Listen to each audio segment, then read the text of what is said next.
listening to the Millennial's Choice Show, Canada's most trusted podcast on all things real estate, finance, and entrepreneurship. Here's your host, Matthew Ablakan. Yo, what's going on, guys? We're back in the studio. Matt Ablakan. What's going on, guys? Danny Ablakan here. Who's your favorite, guys? Who's your favorite? Me, Is it Matt? No, obviously. Come on. Come on, guys. We got an exciting episode for you guys. We're going to go down the rabbit hole. We're going to talk about Airbnb crackdowns, medication theft at open houses, and a lot more. Is your student debt holding you back from owning a house? I will tell you why it is not. Why it is not. And Danny might say, no, it is, because, he has to take your side. But,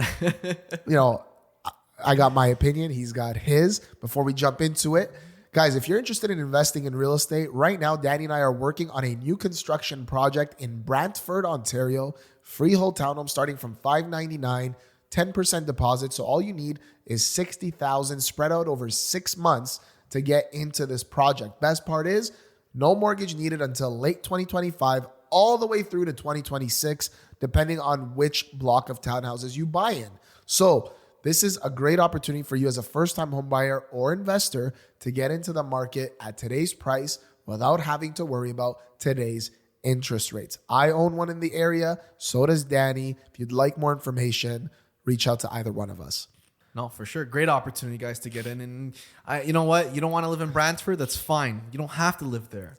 Use it as an investment vehicle to get to where you want to be. If you want to sell it later, you can. You might have that option. You'll be able to rent it out, leverage it, whatever the case is. You don't have to live there. So just putting that out there. Some people are like, oh, hands up. I don't know Brantford. I don't want to live there. It's too far. You don't have to live there. We know Brantford. Like I closed mine. I did an equity takeout and I ended up putting tenants in there. You're flipping yours. You're going to make some money. Like we know Brantford. It just gives you those options right down the road. On that note, Landlord, it's this new app that I'm using. So basically it has 3 functionalities. Number 1, you could analyze a deal. So let's say you're interested in looking at buying a rental or a property to flip. You can input all the data into this app and it'll spit out to you whether this is a good investment or not based on the metrics that it has and the data you put in there. My favorite is number 2, where you can actually manage your rental portfolio. Because as you know, I have lots of tenants. Sometimes I don't remember when rent is due, but I could put all the data into this app and it reminds me and it generates all kinds of reports. The third functionality is that let's say you have a deal, but you don't know how to finance it. So you want to find the right type of financing.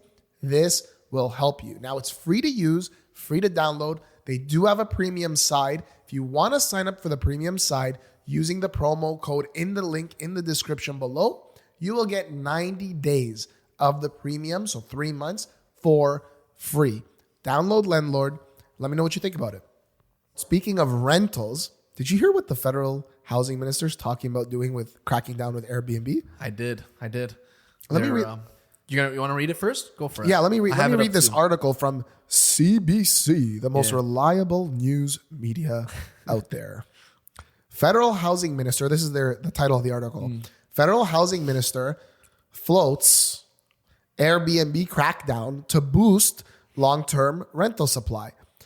Tens of thousands of short-term rental properties could be turned into homes for families, Sean Fraser says. Housing Minister Sean Fraser said Monday the federal government is considering a series of measures to curb the number of Airbnb and other short-term rental units on offer to boost the supply of homes available to rent for a longer stretch. Why can't they just write proper articles, like all these types of words that they use? It's so weird. What stretch? What offer to boost? Anyway, Fraser said a crackdown on the proliferation of these units is part of a broader Liberal government plan to help build and finance more housing units to deal with an acute shortage of affordable homes. The fall economic statement is expected to include billions of dollars worth of new measures to help Canada cope with severe housing crunch, including low-cost loans for home construction. But Fraser said there's another way to address the supply crunch. Oh, so they admit that there's a supply crunch. Yeah. Finally, make existing properties tied up on short-term rental properties or platforms, available to prospective long-term renters and buyers. Quote unquote, he says, we believe there's likely tens of thousands of homes that could be made available to Canadians by addressing this particular challenge. Fraser said of Airbnb units, which typically are rented out a few nights at a time to travelers. If there's tens of thousands of units, we can turn it into not a competitor for a hotel for a few nights, but a home for families in a community.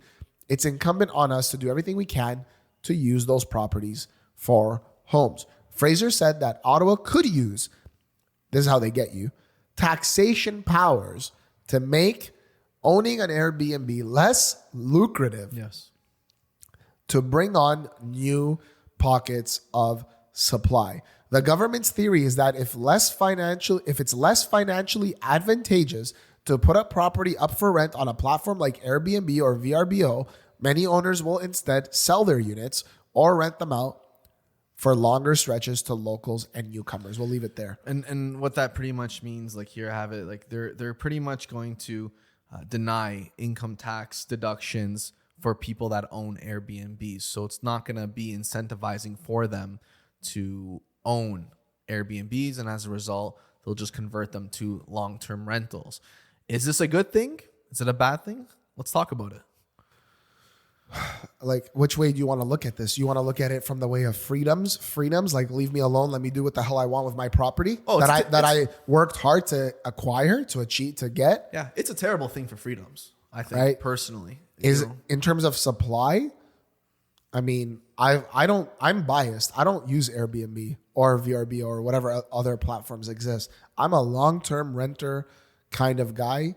I do 1-year lease agreements to tenants that live there for at least a year.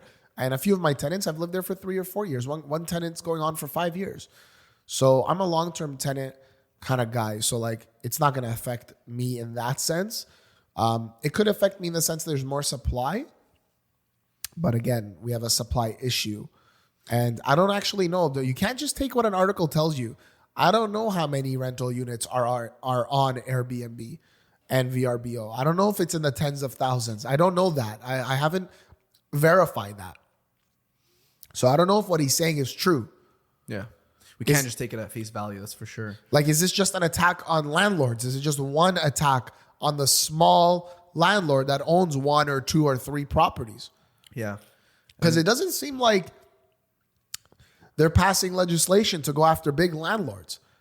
In fact, it's quite the opposite. We're going to talk to you later about this in this episode, where the federal government has committed to providing billions of dollars to large landlords. So you're on one hand committing to giving billions to large landlords, large corporations, and on the other hand, you're stripping away the rights and freedoms of smaller landlords. I pretty much see this. There is 2 ways to see this, right? So from the perspective we're talking about right now, which is, the perspective of someone that owns a couple, homes, let's say for rent, a landlord, right? He has a few houses, let's say, or he could own 5 or 10 houses, right? And he has them on Airbnb. Now, what they're doing right now, or what they're trying to do, is pretty much make it so that that person isn't as profitable, right? Having the Airbnbs. And as a result, it's going to deter him. And then that person's going to say, they're hoping he's going to say, you know what, I should just rent it out long-term. I'll make more money to more long-term tenants, right? And as a result, that'll create more housing for people that need it, right? Sounds like a good plan. But when you're looking at it from that perspective, what's happening to the free market? How come this person is pretty much being pushed to operate their business, the business of owning real estate, to own it long term? Why can't they, do short-term rentals? Why are they being pushed pretty much by losing these tax incentives that everyone, I think, should have in terms of deductions, from a business off your income tax, to go and supply these people with short-term housing? What about the people that need the short-term housing? What if it's people that's traveling and they don't want to go to a traditional hotel and pay an arm and a leg for a couple nights, and they want an Airbnb, right? Or they need a house, right? And for a short term, not a hotel room. I don't understand. I feel like it's very manipulative, in my opinion.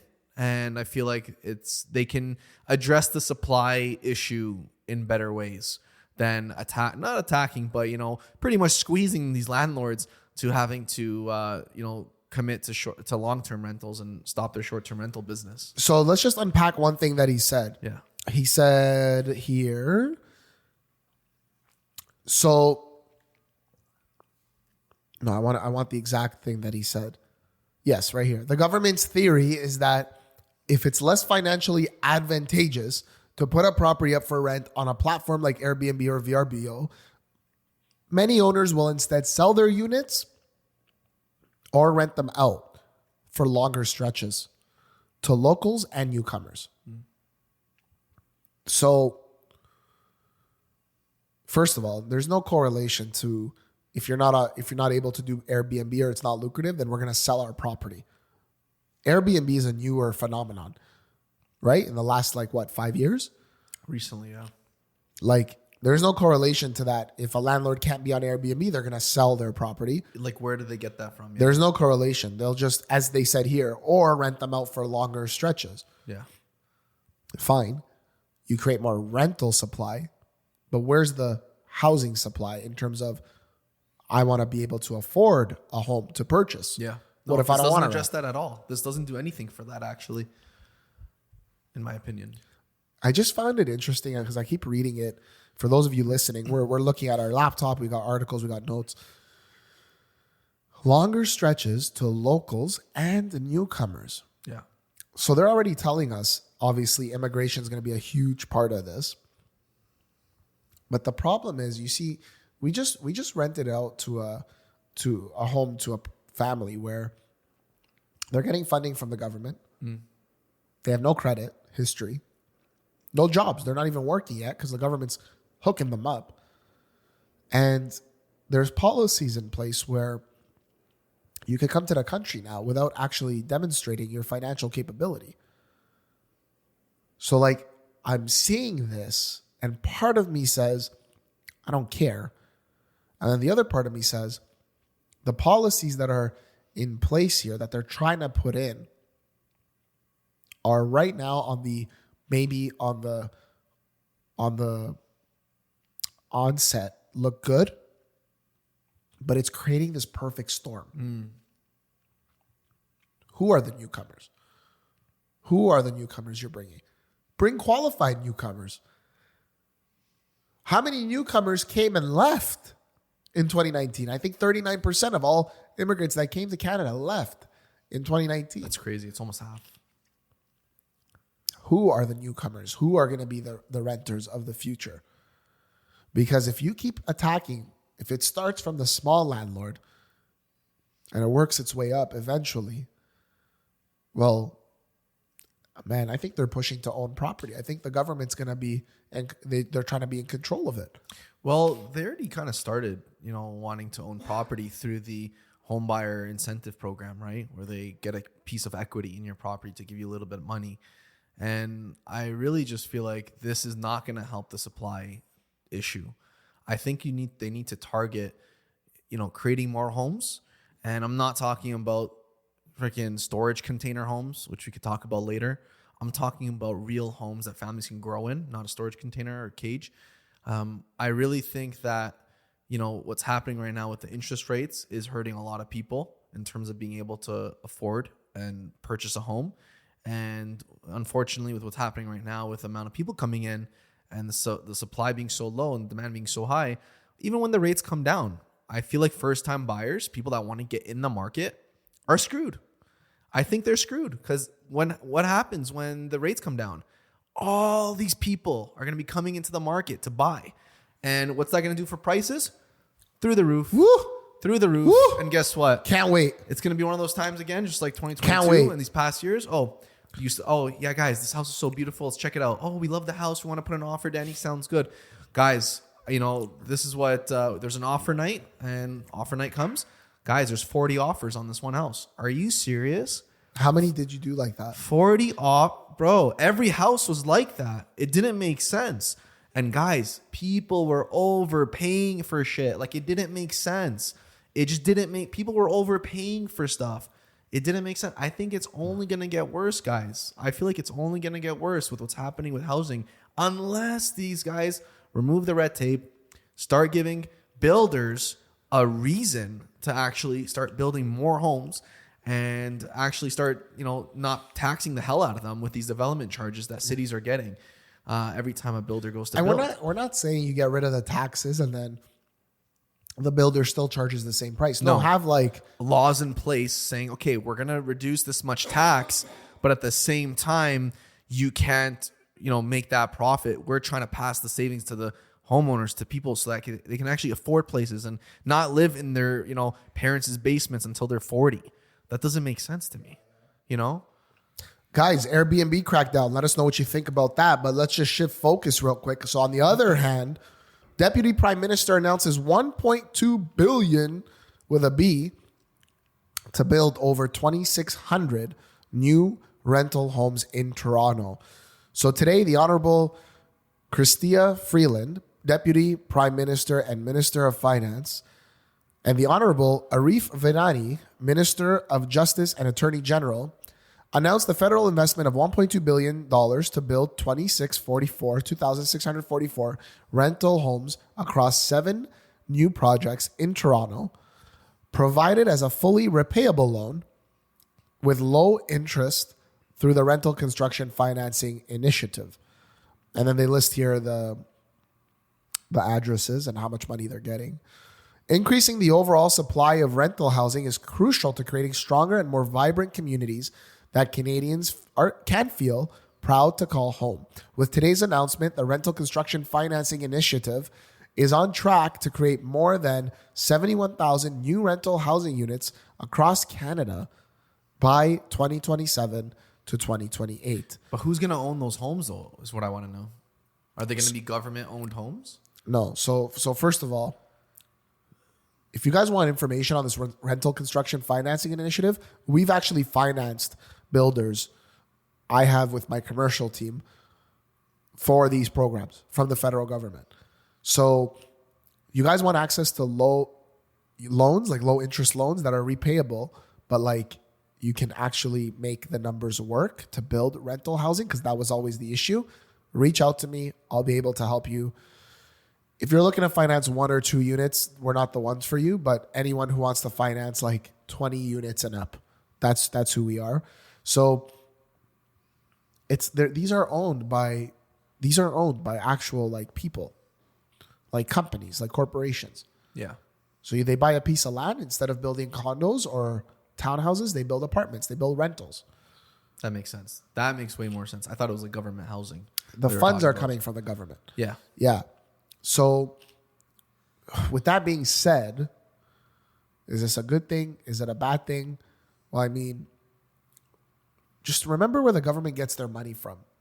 $1.2 billion, that comes from us, taxpayers. For sure. So we're paying to loan out money to investors, landlords, to create rental housing for people that need rentals. They need to live in rentals. So investors are always the one, majority of the time, that provide the rental housing. The reason why the government's stepping in is because it hasn't been lucrative for developers to actually develop rentals, because they have to put up so much of the cost. And it just doesn't make sense to do that when you could build a condo or townhomes, make money, and have skin in the game, but not as much. Yeah, for sure. So that's why these guys are coming in the picture now. Do we need the housing supply? Yes. Do we need rentals? Yes. Do we need properties that are available for purchase? Yes. But again, we're the ones paying for this. Yeah. And what this tells you is that the future is not create more housing for people to own. It's create more rentals. Create more rentals, yeah. They want you to rent. Yeah. That's plain and simple. They want you to rent. And you might ask why. I don't know. What are your thoughts on that? Why would the government say, we're putting $1.2 billion of your money, we're going to create more rentals for you. So we're using your money to create more rentals for you. But we're not doing the simple things to create more housing where you can actually afford to buy it. So I was just going to say, like, that's a red flag because, and I like the way you put it, because it makes sense. Because if it was about making it more affordable for buyers to get into the market, then they would go about it through different avenues, right? Like, for example, reducing taxes. I don't know, just a thought. Well, in Ontario, just as another option is rates right now with B lenders, let's say they're in the high 7s. I was just doing a deal yesterday. That's what comes to mind. 7.99. You're getting your rate at 7.99 with a B lender. But to qualify for the mortgage, you have to qualify at 9.99. So why don't you just get rid of the qualification of being 2 points higher? That helps. Let me qualify at 7.99. That alone will help people get in. Yeah, why would I? So there's so many things that they can do to reduce it, but they've been making it harder and harder for you to own a home. They're not making it harder to have rentals. It's true. They're saying here's billions.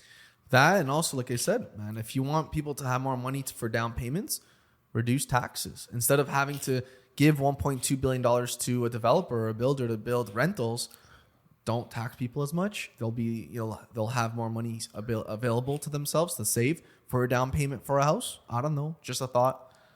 I think there should be a balance. I think there should be, because there's always going to be people that need rentals. They can't afford to buy it.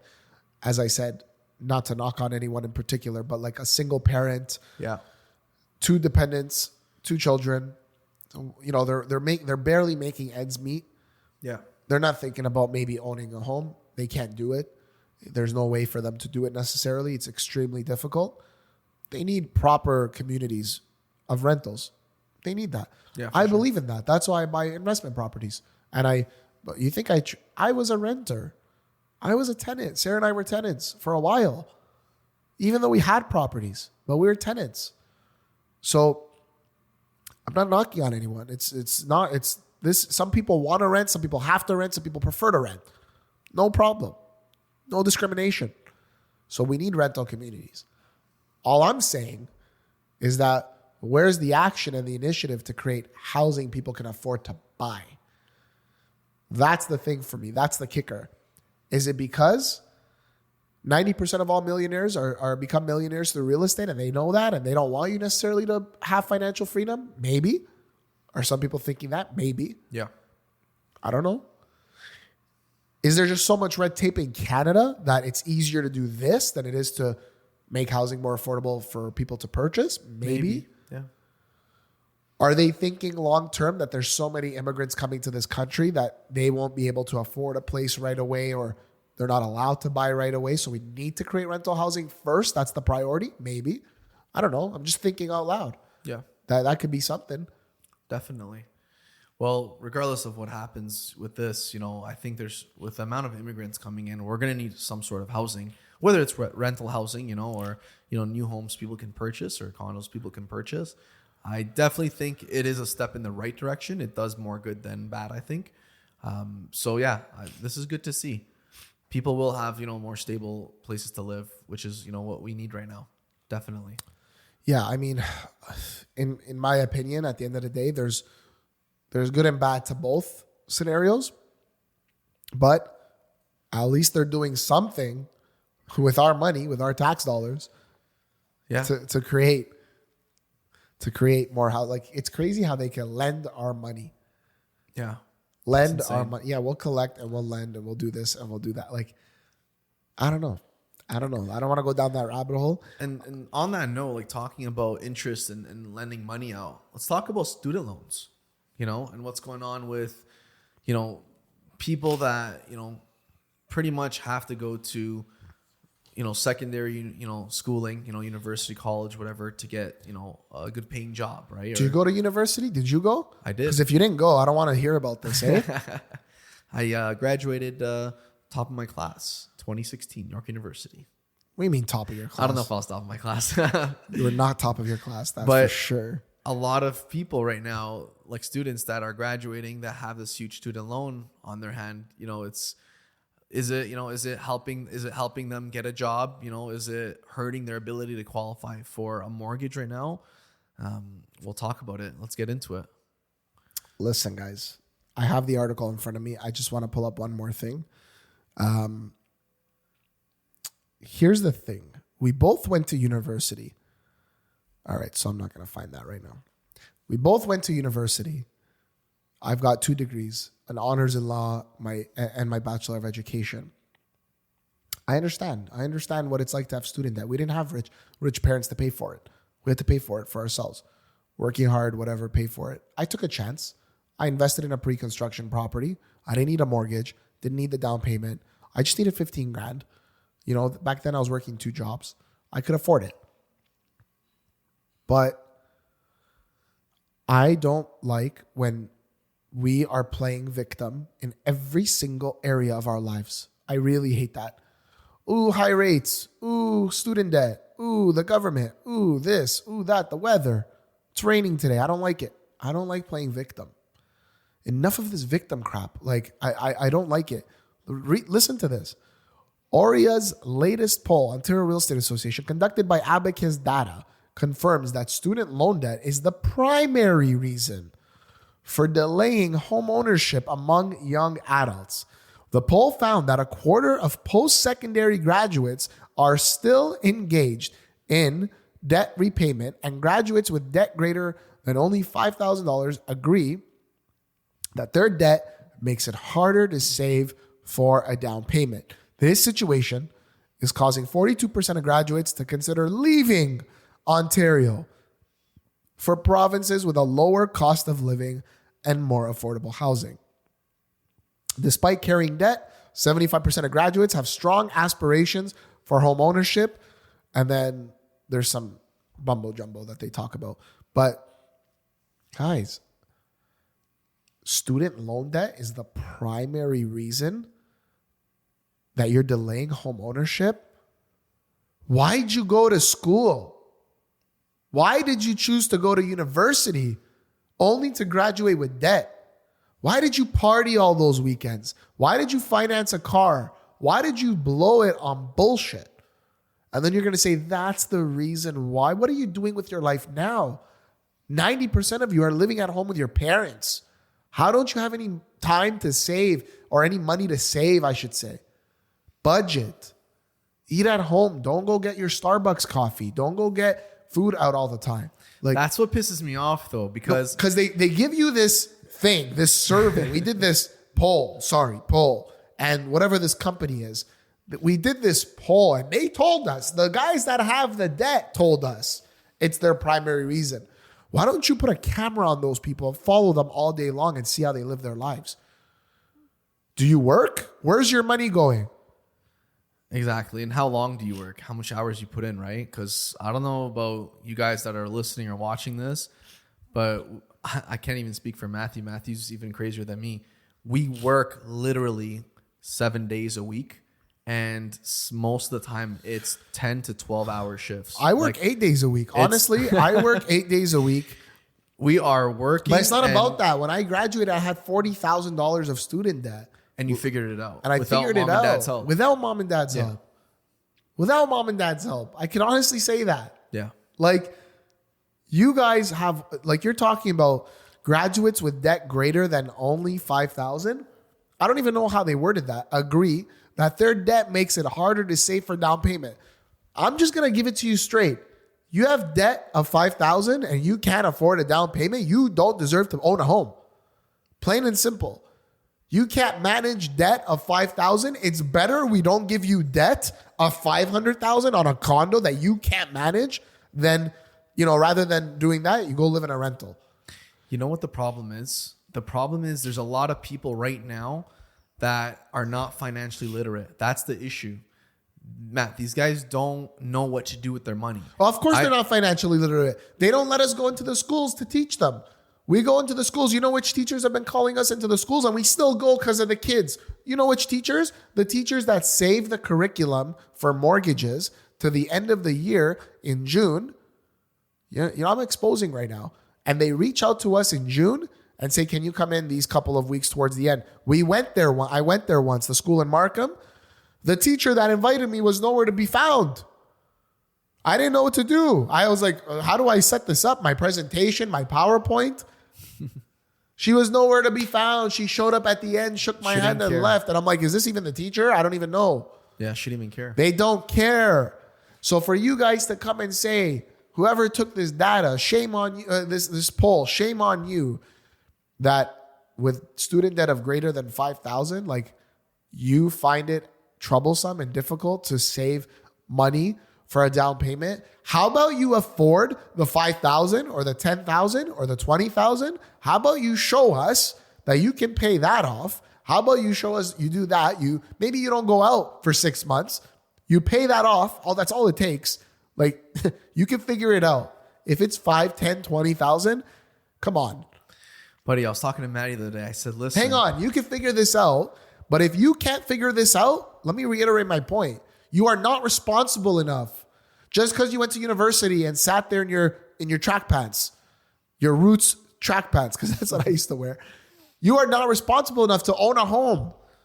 You're not entitled to owning a home. There's no such thing. You have to deserve it. Life responds to deserve, not need. Bro, you can't handle 5, 10, 20, 40. I had 42,000 of debt. You can't handle that, and you're blaming that? Who the hell told you to go to university? To graduate with debt and not a career? Blame your choices. Stay accountable to yourself and hold yourself accountable and get yourself out of the rut that you call your life right now and figure your stuff out. That's the only way we make Canada great again. That's the only way you make America great again. This generation, bro, that we're a part of, gosh, makes me sick. Not all of them. We have some amazing clients that when they hear this or read this would have the same feelings that we do. Same feelings that we do. 23 years old, they own 3 properties. Working hard, laborers, working with their hands, doing amazing job. Went to school, had school debt, figured it out. Guys right now making $600K a year in their mid-20s still have student debt. They've got lots of student debt. Bro, I see, those are our clients. I see it. So screw you, this poll, and the company that did it, and whoever thinks like this, whatever. You guys, you don't deserve to own a home. Manage your 5,000 first. Sorry, Danny, go ahead. No, that was really good, man. I agree with you on all those points. And just frustrates me. Like, I think the problem with people is, like, again, like I see it all the time. Like, people, they have like 5,000. They have a limit on their credit card. It's like 5,000, and then their balance is like 6,000. And I'm like, and you're wondering why your credit scores hurt. Like, you're over your limit, or they have a really small limit of like $1,000, and they've used $500 somewhere, and it's like you're half past your limit. Like, you need to go and increase your limit, but then you talk to those people, and then they say, "Yeah, I have like 10 grand saved." Why aren't you wiping out your debt first? Why would you want to pay 25% interest? Do you understand how that doesn't make sense? Yeah, but do you understand how like it's so stupid and absurd to be like, I'm just gonna let the money sit in the bank, doing nothing, earning 0.25%, not even, I wish. It doesn't make sense to me, right? Make it make sense. It doesn't. And I think a lot of people are just depending on mom and dad. They're depending on someone to help them and bail them out. And listen, for those people that could get help from their parents, all the power to you.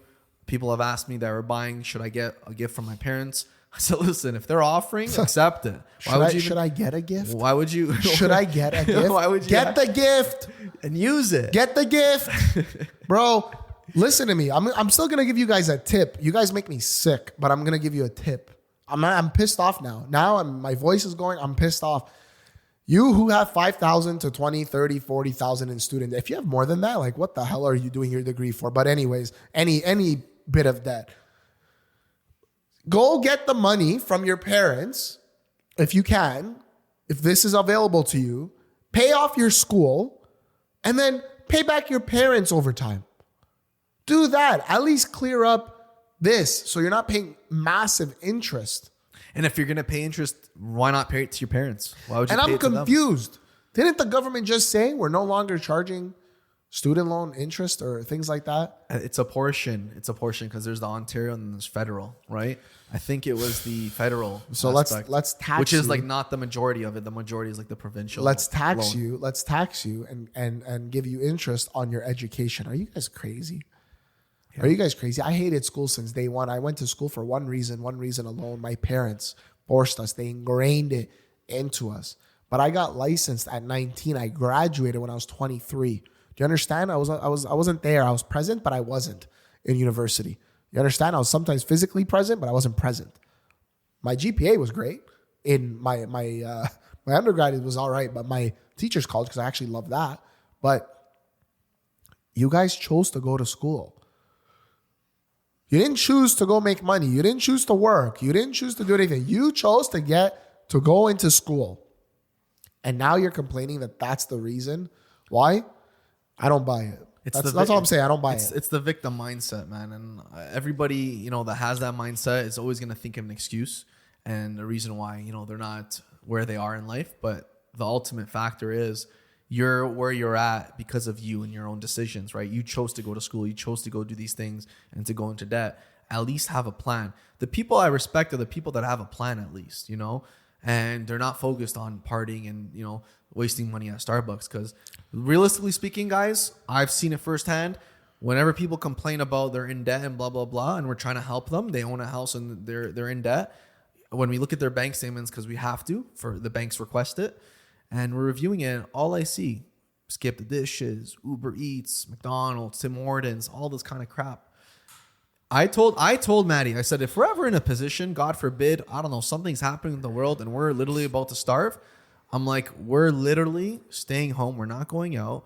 We're eating shit. We're just eating rice and freaking beans and whatever you got to eat to survive. This guy just said he was going to eat shit. Yeah. Why do you keep using that word? It's not like you. No, because you have to do what you have to do to survive. And you know what? You're not going to, if you're at that point, you're not going to make excuses. You got to do what you got to do. And it is what it is. You're not going to go out. You're not going to eat out and you're not going to see people. And that's it. But don't complain about it because it is what it is. On this particular thing, I had made notes prior to going off the cuff. I don't buy this. This is your story that you're telling yourself. It's your choice. When the thing I just read, the article just said major barrier. Why? What are the actual reasons? What are the actual barriers to home ownership? How about we talk about government spending? How about we talk about higher rates? How about we talk about labor and material costs? How about we talk about supply chain issues? How about we talk about municipal red tape and taxes? How about we talk about supply and demand? How about we talk about mortgage qualifying standards? How about we talk about inflation? Just to name a few. You're going to talk about it's hard to save because I have student debt? Really? Screw off. Honestly, I think that's where we're going to end this episode. Yeah, that was good. Any final thoughts? No, just stop having the victim mindset. Just be true to who you are, make the right decisions, and take action. Don't just sit there and cry. Get yourself out of the situation you're in that you don't want to be in. For those of you who are taking control of your lives, congratulations. We want people like you. Reach out to us. Just even if you don't have a deal to talk about or whatever, just reach out to us. What you hear is what you get. What you see is what you get from us too. The people that connect with us, that we get together, we have breakfast, we have brunch, we have lunches, whatever, we motivate each other. Iron sharpens iron. Let's keep that going. Yeah. All right, guys, till next time. We're out.